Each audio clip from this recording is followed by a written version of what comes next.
Welcome everyone to another episode of Shining Through Your Words, a series for authors from around the globe, proudly brought to you by Write and Shine Media House. I am absolutely delighted to bring to you my next guest, and my tongue is going like this today, but I'm so excited. We have tried to get together. The internet didn't work, but we are here today. Dr. LaQuita is in the house. Please introduce Yeah. yourself. Hi, I am Dr. LaQuita Johnson, better known as Dr. LaQuita J. I am a PharmD and Naplex success strategist. I help pharmacists, particularly in America, let's just say that, shift their mindset, scratch out their plans, study effective for the Naplex exam. And the Naplex exam is the North American Pharmacist Licensure exam. And that's what I specialize in. That is incredible. And we have spoken, and I told you I couldn't stop telling you how I'm just so inspired by your story. And this is what this program is all about, to basically celebrate the behind the scenes. You know, it's one thing to do PR and tell stories where everyone goes, woohoo, you see the, like just the wow almost, and this beautiful picture, but the brutality behind the scenes sometimes, of birthing a dream, of, getting to where you are, what you just said, what you've accomplished. That is what we will be talking about. Please share your story with us.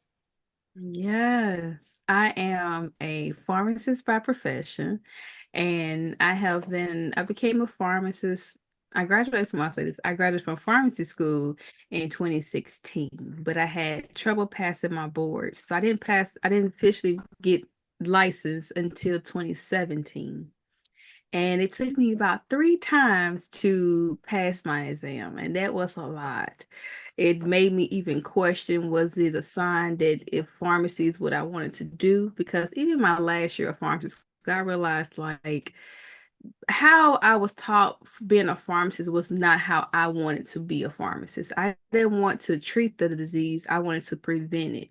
So I was like, maybe it's something with public health. I told one of my advisors, and she was like, you're in your last year, just finish and go to pharmacy school. And I was like, I mean, okay, I'll finish. But each time I failed, it was a knock at my confidence. It made me say, did I really want to be a pharmacist? And at one point, and at that time, I had got accepted to public health graduate school. So I was like, it's okay. I don't necessarily need this. And then I was like, Laquita, you see your mom. She goes to work faithfully. Oh, let's see. Oh, okay. I thought I froze just a little bit. I had to make sure. I had to make sure. It's like you see your mom go to work every day to provide, to do things that she don't want to do. The least thing you can do is go get a job and make the most money you ever made in your life. And I was like, that's true. So I went for the third attempt. I went and say, hey, let's start. Like you can do this. And in that process, it took some time. I had to figure out my study system, figure out what works best for me.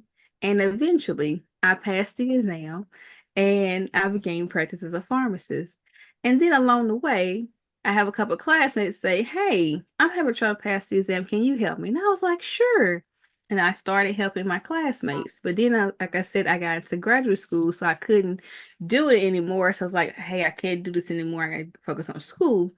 But once school got ready to close, I was like, I don't know, it's something. And it was a story I heard. So in America, we have this um restaurant called Waffle House, right?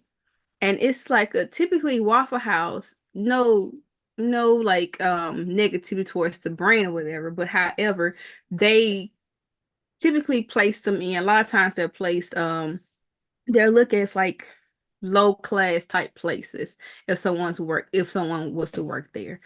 And a friend reached out to me. She said, I told someone your story and I want to share. I want you to talk to her. And I talked to the lady just talking. And this is a woman who's an entire pharmacist, has a PharmD, working at the Waffle House, a restaurant, food restaurant, as a waitress because she could not pass her exam. And I was like, wow. it's you are an entire doctor and you are working as a waitress because you cannot pass your exam.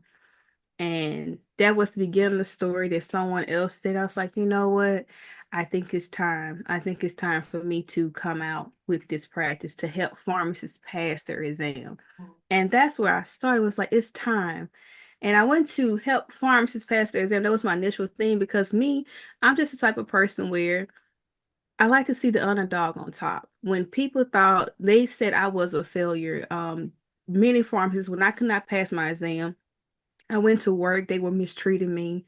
They looked at me like, "Oh, she's just a intern." It was not. No, I'm a doctor too. I'm a pharmacist. I'm just not a registered one, but I'm a pharmacist just like you. And I just knowing how that felt. It's like it's time. And I started my practice PharmD to RPH, and it was very exciting. However, when anything new in life and says, "Hey, you want to do something," life gonna test you and say, "Are you sure though? Are you sure you want to do it?"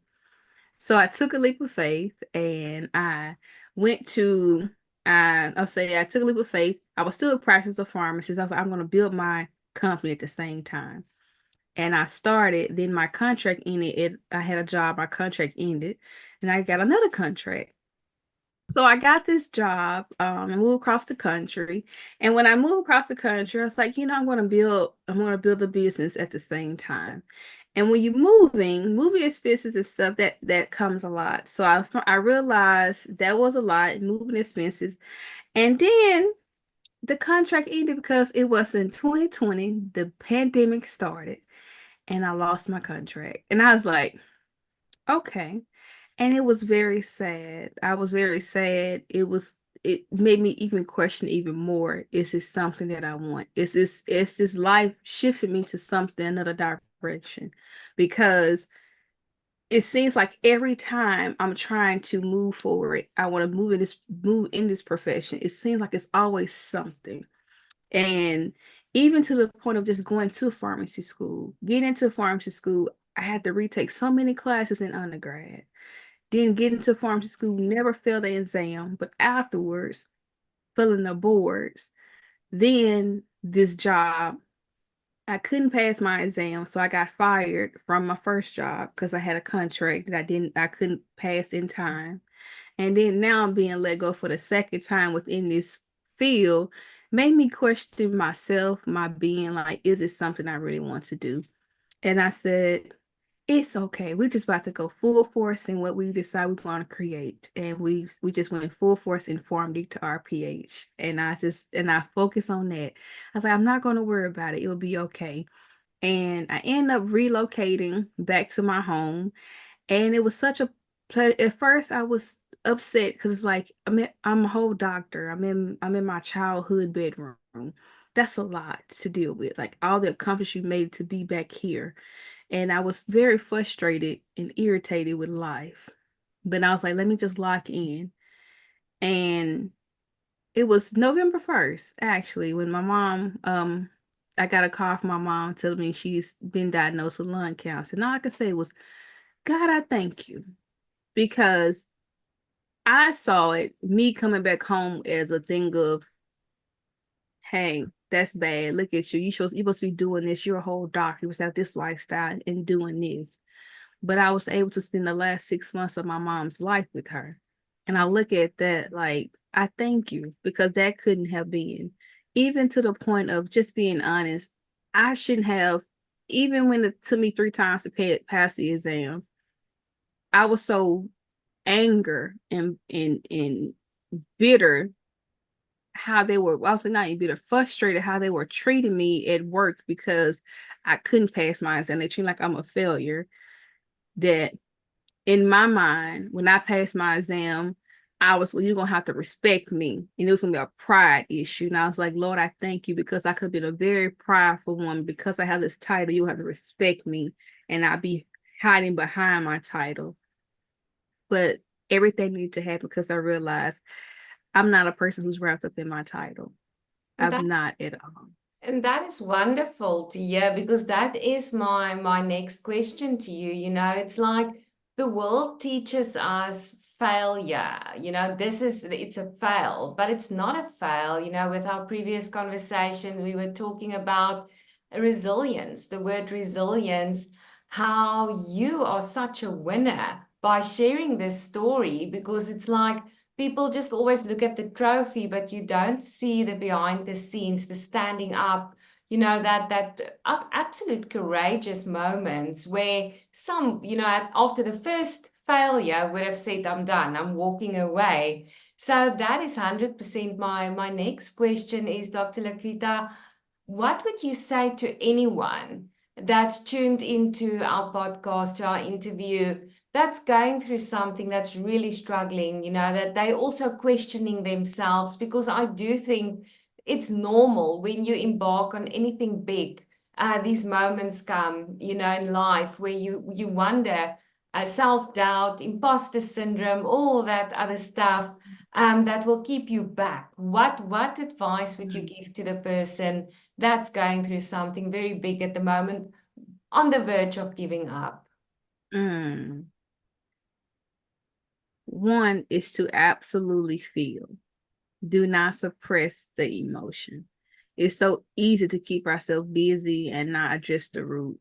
But if you don't address the cancer, it will spread. So you have to get to the cancer, the root of it. You are hurt. Acknowledge your emotions and go through all of them. I'm not saying it's going to be pretty. I know it's going to be a point where you can't pray your way out of it. You can't motivate yourself out of it. You can speak positivity. You can constantly call people for encouragement, but it's something you're going to have to get yourself out of, and it's going to take time. It won't be an easy process. So give yourself grace throughout the entire process and feel how you feel. But one thing I will say, and it may sound very, very crazy, it's the most craziest thing ever. I'm gonna say first or two, feel how you feel. When you start feeling, then you just start with the basics. And you feel like a failure. Sometimes you feel like I can't do. Just do one little small thing, one small thing to move yourself forward. The smallest thing. If it's a test, just simply say, okay, today with the material, I'm gonna learn what's the very basic thing I could learn about this test. When it comes to you finding a job and you say, hey, I can't, can you at least update your resume? And I'm saying, just even with the basis of, just put your education on there. We don't Wow. have to go to job history. Just put your education on there. That's the simplest thing ever. What's your education? Um, but in the forest, the motivational part, focus on this one thing. Many times, and especially if we are Christian, you can know many Bible verses, but can you live out just one and focus on one thing? Um, Whether it be a Bible verse, one song, a quote, whatever that is, just focus on that one thing. And it may sound crazy because when you're in the thick of it, it sounds crazy to hear when Jeremiah 29 says, "For the plans I know for you, says the Lord, to give you a future and a hope." Like it's hard. It's hard to believe that.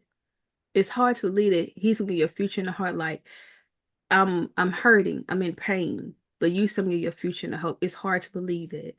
For me, it was, and then you do a compounding effect of it. When you focus on one thing, you'll find a song.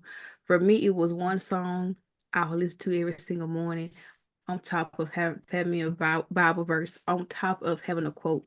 And it was even a quote. One day I just kept saying, I was like, I didn't feel it. I wasn't feeling it. And it was just like one day it hit me. It says, I couldn't see the light at the end of the tunnel, so I made one. Oh, wow. I couldn't see the light. And one by me constantly saying, Jeremiah 29:11, for the plans I know for you, says the Lord, they are good and not for disaster, to give you a future and a hope. I kept this is good. And then you get so good at everything is working out for my good. I keep saying that. And it's like just find just one thing to someone who's failing. You feel, what's that one thing? What was that go-to song you always listen to that picked you up? Go play it and keep playing it until it does. And at some point, this is what I call like The natural thing of insanity is to do the same thing over and over and expecting a different result. Yeah, But when you're working with God, you do the same thing over and over, and it will be different every time. So when you just have your faith, you increase your faith, it's going to be different every single time. And just go every time. It's just like when you read a book, you read the same book. Every time you read it, you learn something different. It's the exact same way. I So love that's how you want to keep that. on. Thank you so much. And for me, what I really appreciate about your story is the fact that you see the hardships as basically as your teachers, because you immediately said, thank you, because it's like people, and I mean, in my own life as well, if I see certain very hard times, it's like, oh, what now? Like, why is it over? Why me? That type of thing. But those times actually bring out the absolute, your triggers become your transformation. That's a fact. And it's like the unhealed spaces in you that needs healing or needs attention actually comes to life much more radically in those tough times. So that's things that you also said during the interview now is that you noticed, like, and that's also very interesting, your identity wasn't, you realize your identity is not in your credentials at the end of the day. Yes, it's wonderful to have that, but that's not who Dr. LaQuita is.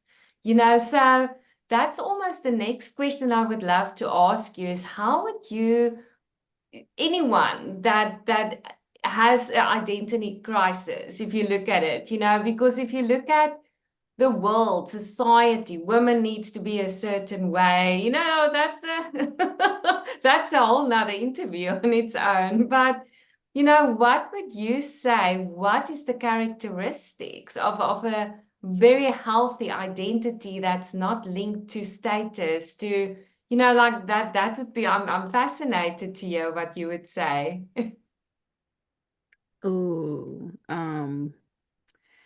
Oh, if I could grab it really quick, I would. I don't know, so I'm about to paraphrase a little bit. I would say this.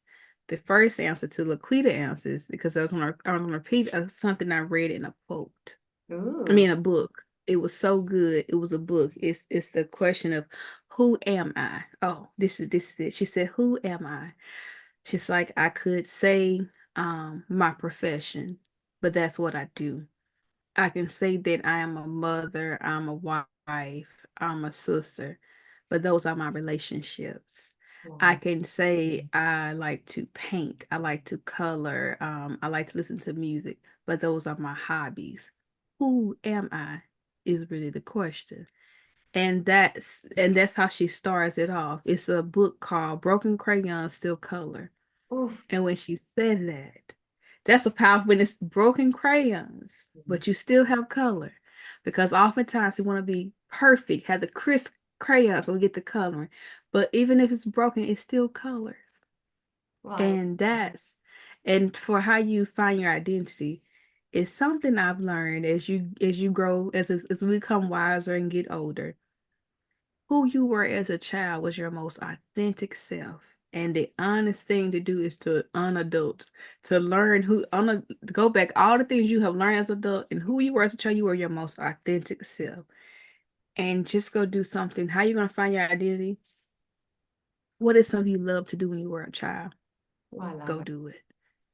For me, when I feel overwhelmed, when I'm not doing it, I have canvases. I just go paint. I love to paint and color. I love to create. I realize I am a creative. I like from gardening to decorating the house to creating new meals, recipes. I just am a creative, even to the point of my hair. Like it's like, hey, let me make sure my hair together is good. I love playing with lipsticks. It's like I just love its creativity and how you're going to find your self-worth. And it took a long time. It took a long time for me to find my identity. A long time because I wasn't sure. It's even to the point of finding my identity with PharmD to RPH. I realized coming in, I was comparing myself to the companies who had who had the prep books, and it was like, LaQuita. So me identifying my identity, I realized I had to start with something, just something I did when I was a child I loved to do. And that's what started. And it took a very long time for me to find my identity. It took a long time. And honestly, I didn't even know I was in an identity crisis till one day at church. And they were talking about, I was like, oh, oh my, this is me. I didn't even realize because I couldn't figure out who I was. And it's one of those things that when you just go back into who you were before life brought you troubles. That's gonna be because when life brings you before life brings you troubles, you believe I'm on top of the world. I can do Yes. anything. And then life come in and knock you out. You like, well, I don't know about this. Let me see. Let me make sure. And that's what I had to learn. So that's how you find your identity, your self-identity. Don't look outside yourself. You have to go inside because you constantly look for people validation. You look for someone to speak over you, someone to give you something. It's not. And how you know you're on the right track is when you go in the inside and you do the inside work and you say, let me figure out what I like to do. Let me just go do something I used to love when I was a child. You do that, and then things will start talking to you. Signs will start happening, and then people will come. People will confirm, "Hey, you're really good." Oh, thank you. It'll be confirmation. It won't be Yes. validation. It'll be confirmation, and that's what you Yeah. look for. That's how you find your identity and being honest. And that's what with the prep book, it Yeah. took me a long time to find it because I was comparing myself to the other companies. But I had to realize, LaQuita, what you're good at is you're really good at helping pharmacists who fail the exam. They have a knowledge base. They need to be reminded who they are. They need to see the big picture of the information. They know it. They went to pharmacy school. They need to be reminded of it. That's why I said I help pharmacists shift their mindset. Wow. Then you strategize your plan because everyone learns differently. So you strategize your study plan. Then you study effectively for the exam with the tools and tricks I give you. And especially now in the playbook, the Naplex Playbook that's coming out, that's exactly how you're going to do it. It's one of those things. The Naplex Playbook is a 40-day step-by-step guide that I have designed based off helping with clients. And it's like some of the things I would come to say, hey, this is a topic you should absolutely know. This is a concept I would make sure that I know. I put it in there. So now there's no why you don't know it. So if you exam, there's no excuse to why you don't know it. No, I love that. I am absolutely inspired by your story, Dr. Lakita. Thank you so much for joining. We did say we would like to do another episode where we will be talking more about the resilience. You know, it's like a muscle. You have to do that push-ups, and also the mindset that goes with failure, not giving up. And I would love to invite you for another episode where we will talk more to youth. That's a massive passion of mine. My son is 18 years old, and really be focused on, and identity is such a big deal as well. Because for me, for example, the people who know me from school, I didn't study a lot. I was very social, but it was also from a place of not knowing where you belong and all that other stuff. So I would really love to talk to you in our next visit, when you visit me, to really talk to the youth about skills. It's almost like life skills that they can basically have in their toolkit, not to lose their younger self, because that's, I think, the main theme for me overall as well. When you let go of who you really are to try and fit into, that all those labels and stuff, then it really takes a very long time to get back to yourself. All the answers is here within you anyway. So I would love to invite you for that episode. Yes, all the answers are already inside. You just got to be reminded and bring them out, bring them forth for it. And even to the point where let's even talk about in real time how it's true. You stated that you told me from the beginning, you said, I used to love writing and reading since I was a child. Yeah. And look at you, you're shining through your words, you're shining, you're impacting life through writing and shine because that's who you were as a child. You realize this is my happy space and who I'm called to be as an adult. That's where it started from. And also, if you look at it, it's fascinating for me to see overall authors that use their pain to become their purpose. You know, you pick up your pen to help and empower others through what you went through. And for me, for example, for many, many years, I didn't feel that I have a voice. So I didn't have an opinion. Like I was just like this people pleaser to keep everyone happy around me, but again, totally not thinking of myself in the process, losing myself completely. And with Write and Shine 100%, the dream is to create safe spaces for people to find their voice and their message. Because I do feel we are all born with a gift and a message to serve the world. And I truly believe yours is, you know, to say, listen, resilience is alive and kicking. I wish it could be a subject in school that we could learn more about that. And I will say this, and this is definitely one. You're going to expect life. It's three things always constant life.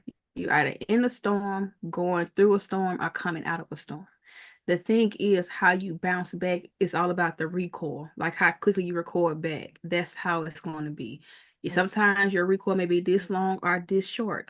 It all depends on the recoil and with the right tools, the right foundation, the right guidance, the recoil can be shorter, but it's always going to happen. It's just inevitable to not have trials and tribulations. And if anything, one thing I used to always say to myself is, despite how you feel, LaQuita, someone has it worse than you. Yeah, yeah. Someone got it worse than you. So who are you? Someone has it worse than you. It's And that's my motivation. Like, yeah, then don't get me wrong. I'm in the thick of it sometimes. I didn't want to hear that. I didn't want to hear that. It took time. It mm, takes its time. And that's why you go through the ugliness. Because at some point you stay there, you sit there, you're gonna get tired of just sitting there and you want to say, I'm sick and tired of this. I have to do something more. I like life can't look like this. When I look on the grief of my mother, that was the last storm I was in. And the grief of losing my mom, it was horrible. I stayed in it. And then at some point I looked at it, I stayed in so long, it was over a year. Literally, I was in 2023. I looked up and I was like, I don't even remember anything I did in 2022. I mm, can't even remember. sure. And that's like, liquid, it's time to live because you're not, it's not. But the thing is, and the sad thing of it all is sometimes people would have stayed in it. When I looked in 2023, the decision to say, hey, we're gonna move forward, or we're gonna stay still. Absolutely. That's the crossword decision people have to make. I Are we gonna live on the promise of my life, or I want to live? I don't. It's either yes or no, And it's and part that's of what the happened. resilience journey. I sent you on WhatsApp, I sent you a page of my book, which is also linked. There's basically what I wrote about resilience, and my latest book, Found in the Aftermath, is about trauma healing and the stages, the phases. And it's interesting because my last chapter, I did mention resilience in it as well, because you know, you have to go through the phases, and the narrative was an emotional war, like a literal physical war that we go through these times, like with your mother. And I'm so sorry about your loss. I do feel losing our parents is some of the biggest losses in our lives. And it's like life will never be the same again, type of thing. You know, you learn how to go continue, but it's not, it's like something is cut off from you forever, you know, losing them.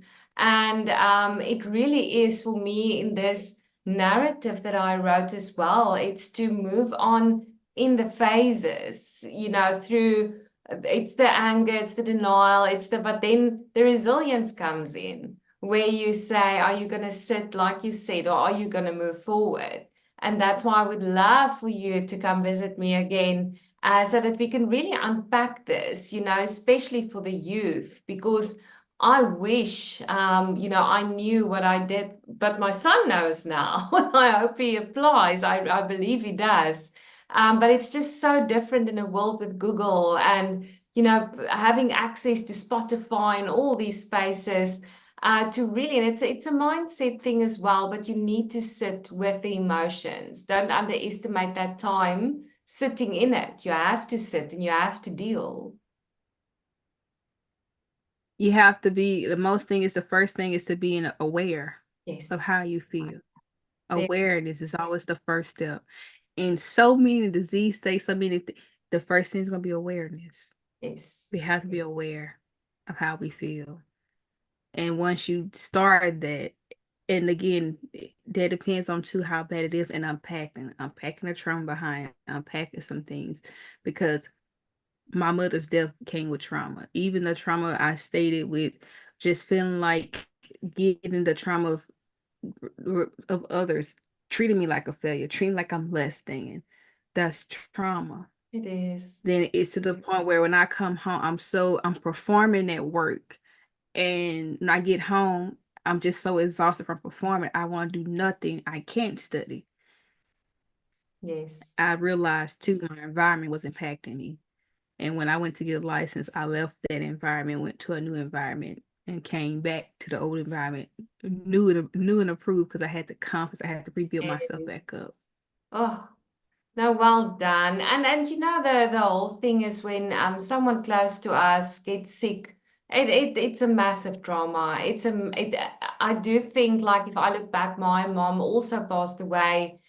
She was also sick for a few months, and to see that person you love did, go like really get ill. It's really hard. And also I want to say it's like people, society almost goes like, okay, just continue quickly. My nephew passed away during COVID, from COVID, and you just almost have to continue. And I want to say, take your time, pause. My episode that I did about my book, I said I had a breakdown beginning of this year. I couldn't function. I was crying the whole time. But the big thing is, I know I never took a pause to just deal and sit with a lot of emotions. And that's what I did with Yes. PharmD to RPH. At one point, I took a pause. I said, I'm not taking any more clients at this point because Wow. I'm trying to perform. I'm trying to go on. And I had to say, LaQuita, you lost your mother. This is not like, oh, you lost a job. This is not like, oh, you low on money.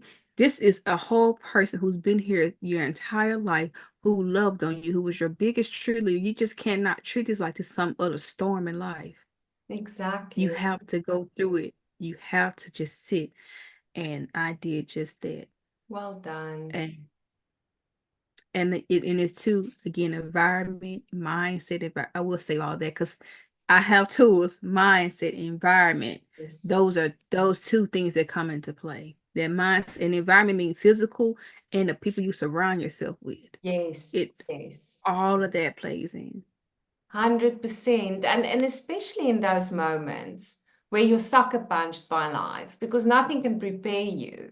Those are the days where you don't even feel like getting up, or you get those days when you go through trauma and loss like that. And there is the skills, but there's also, I do think we need to talk more about those days where you can say, listen, stay in bed if you have to, because I was basically, in a good way, forced. And that's why I wrote my book, this year, to basically, I didn't plan to initially publish this book. I just wanted to write it out of my system, to really get it out.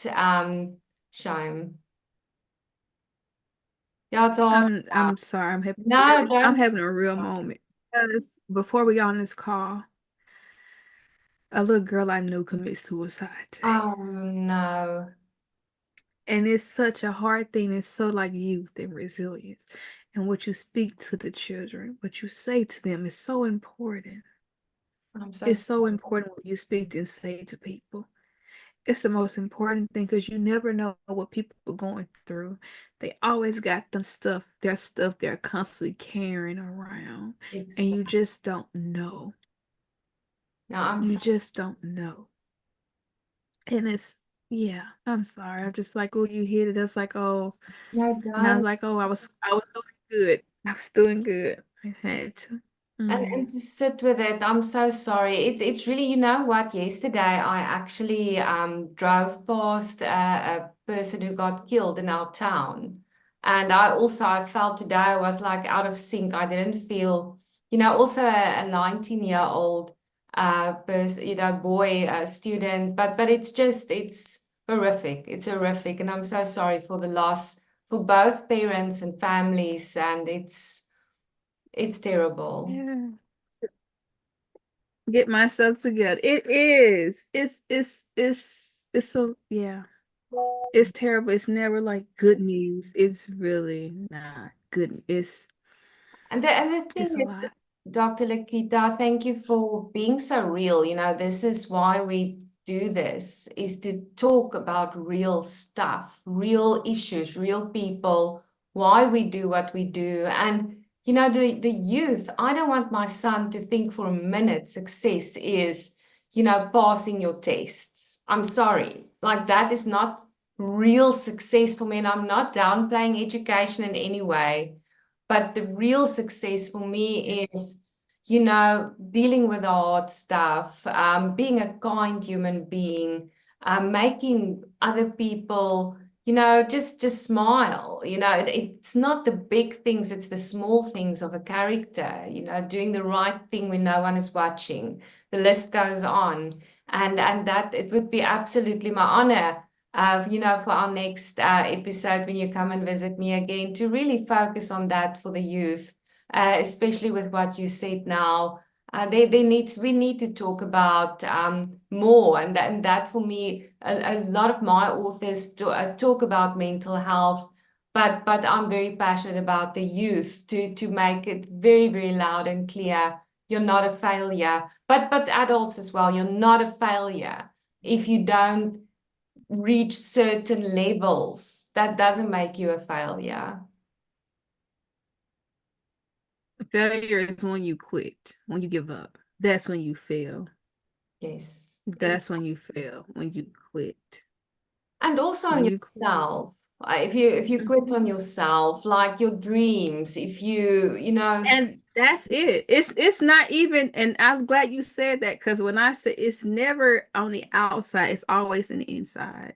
and that's exactly. Always. If I look at my journey as well as a single parent, I always, and you used so many words that I resonate with, that for so many years, I felt less than. I didn't feel good enough. I didn't feel good enough for certain, things that I had to do, even my TEDx, all this stuff. I didn't feel good enough. I stepped on a stage, but I didn't feel I deserved it in a way, so it's really fascinating, that feeling of not good enough. And it's in yourself. You need to go through certain seasons to say, hey, I am. Just I am. You don't even have to say enough, because you fill the space. I am, and that's the most powerful things. And I'm gonna be real with you with that. Still learning that because I've addressed it, but it's still a process of saying, "Laquita is enough. I am smart enough. I'm pretty enough. I'm beautiful enough. I'm skinny enough. I'm fat enough. I am enough." Exactly. That It's still a also process, changed and I for think it's me. something you will always continue Yes. because even just, and this is real time. The other night. It was the other night I second guessed the Naplex Playbook. I was like, I set a price for the book because of course you have to price it. And I've done the pricing sheet and why is the price. And I said the thought said to myself, the limited belief says, That's too much money. People are not going to pay for that. And it's like you have to take that thought, that limited belief that comes, and speak over that. And I said, this is how I feel. I need your help because I don't have it in me right now to believe this. It's the belief, the limited belief is coming up. I don't have to believe it in me. And then I went back and God said, go watch what you just sent to all your friends. Just last week, I sent a video to my friends saying, y'all, we gotta raise our prices. These people out here paying $15,000 for bare minimum. It's like, and you want to do that, then don't do it to yourself. And Exactly, yeah, exactly. You that's what I got had to say. that. Like, Yeah. And it's so interesting. I love that you mentioned that because for me it my happens if you're can you hear me? frozen. Oh no. Dr. LaQuita, tell our listeners how can they reach out to you if they want to reach out to you? You can reach me at LaQuitaJohnson.com. I have resources there. You can catch me weekly on YouTube. I do a thing called Success Sundays. And Success Sundays were more used. I used to talk about the exam, but I have shifted to talking about like giving you tools with like resilience, life, because it's Success Sundays. Talk about like life things that happen. So that's one of the things that you want to do more Naplex, that's on there too. But resilience, I started using success stories for that. So on YouTube at Dr. LaQuita J. I'm on LinkedIn as well as Facebook.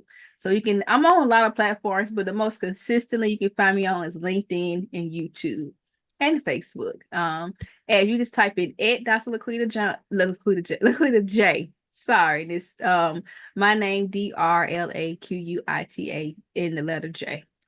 All that. Amazing. I will also share the links here on all our platforms. And just thank you for being an incredible, incredible advocate for mental health, for resilience, and for, your actions. Your book is amazing. Your words are amazing, but your actions is speaking so loud, of your beautiful heart, your resilience, your courage. And I can tell you, your mom is so proud of you. I'm gonna get like all teary-eyed again. So just thank you so much for the honor of being here in this space with me. And I'm really looking forward to our second episode as well that will focus on the tools. I'm excited about that. And yeah, I think we've got a lot more to talk about. There might be another episode, who knows? But just thank you so, so much for joining me. Thank you everyone for tuning in and sitting here with me and my incredible, incredible guest here today. Keep on writing and keep on shining. Just watch me shine.